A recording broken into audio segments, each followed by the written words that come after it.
नमस्कार, मैं अंजना और आप देख रहे हैं पद्मावत मीडिया। न रिश्वत लेंगे न रिश्वत देंगे।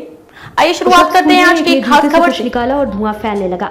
पढ़े पूरा घटनाक्रम। संसद पर हमले की बरसी के दिन ही वहां सुरक्षा में बड़ी चूक का मामला सामने आया है। बुधवार को लोकसभा की कार्रवाई के दौरान दर्शक दीर्घा से दो शख्स नीचे कूद गए। सांसदों ने दोनों शख्स को घेर लिया। लोकसभा की सुरक्षा में लगे मार्शल भी तुरंत दौड़कर आए और दोनों को पकड़ लिया। यह घटना बुधवार दोपहर 1:01 पर हुई। लोकसभा में पीठासीन अधिकारी राजेंद्र अग्रवाल शून्यकाल की कार्रवाई को संचालित कर रहे थे। मालदा उत्तर से भाजपा सांसद खगेन मुर्मू अपनी बात रख रहे थे, तभी दो शख्स दर्शक दीर्घा से नीचे कूद गए। नीले रंग की जैकेट पहने एक युवक शख्स सांसदों की सीट पर कूदने लगा। वह लगभग 3 कतार लांघकर आसन की तरफ जाने लगा। अफरा तफरी के माहौल के बीच कुछ सांसदों ने हिम्मत दिखाकर उसे घेर लिया। मार्शल भी दौड़कर आ गए।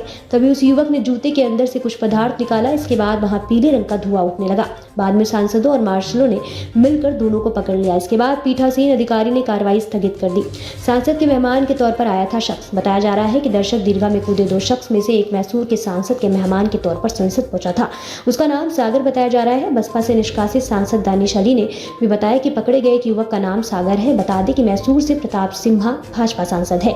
नारे लगा रहे थे युवक। बसपा सांसद बलूक नागर ने बताया कि उनकी सीट के बगल में ही अचानक एक युवक दर्शक दीर्घा से कूद गया। इसके तुरंत बाद दूसरा युवक भी वहीं कूदा।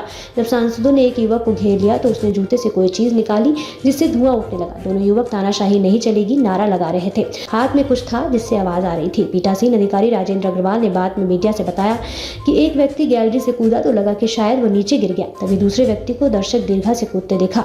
इनमें से एक के हाथ में कुछ था जिसमें से पीले रंग का धुआं निकल रहा था, जबकि दूसरे के हाथ में कुछ था जिससे पिट पिट की आवाज आ रही थी। वे कुछ नुकसान नहीं कर पाए। उन्हें तुरंत काबू कर लिया गया। हालांकि उनका दर्शक दीर्घा से कूदना गंभीर विषय है। यह संसद की सुरक्षा में बड़ी चूक है। जांच होगी और कार्रवाई होगी। आज ही संसद पर हमले की बरसी। संसद पर आतंकी हमले की बरसी भी आज ही है। 13 दिसंबर 2001 को आतंकियों ने पुराने संसद भवन पर आतंकी हमला किया था। घटना के बाद कई सांसदों ने संसद में इस घटना को सुरक्षा में बड़ी चूक बताते हुए सरकार के गंभीरता से कार्रवाई करने की अपील की। शिवसेना और बसपा सांसदों के अलावा कई और सांसदों ने भी संसद में हुई इस घटना को कड़ी निंदा की है। संसद के बाहर भी प्रदर्शन। ट्रांसपोर्ट भवन के बाहर संसद भवन के गेट के पास भी दो लोग आतिशबाजी करते हुए प्रदर्शन कर रहे थे। सदन में हंगामे के कारण स्थगित हुई लोकसभा की कार्रवाई दोपहर करीब 2:03 पर दोबारा शुरू हुई। स्पीकर ओम बिरला ने सांसदों को सुरक्षा के प्रति गंभीर होने का आश्वासन दिया और कहा कि सुरक्षा एजेंसियां और पुलिस गहन पड़ताल कर रही है। उन्होंने कहा कि यह मामला गंभीर है, लेकिन फिलहाल सांसदों की सुरक्षा को लेकर चिंता की कोई बात नहीं है। उन्होंने कहा, हम सबकी चिंता थी कि वह धुआं क्या था। प्राथमिक जांच में वह साधारण धुआं है। इसकी चिंता की जरूरत नहीं है। उसकी प्रारंभिक जांच की गई है। फिलहाल इस घटना के लिए कोई किसी को दोषी नहीं ठहरा रहा है। जांच में सामने आएंगे तथ्य। उन्होंने कहा कि सांसदों के सुझावों पर अमल भी किया जाएगा। स्पीकर ने कहा कि जरूरत पड़ने पर सांसदों के अनुमोदन पर दर्शक दीर्घा के लिए पास बनाने के लिए और शर्तों की समीक्षा भी की जाएगी। उन्होंने कहा कि जांच में जो भी तथ्य सामने आएंगे इससे सबके साथ साझा किया जाएगा। उन्होंने आश्वस्त किया कि सदन की कार्रवाई बाधित करने के लिए अचानक कूदने वाले दोनों शख्स हिरासत में ले लिए गए हैं। पुलिस जांच कर रही है। सदन की कार्रवाई सुचारू रूप से चलती रहेगी।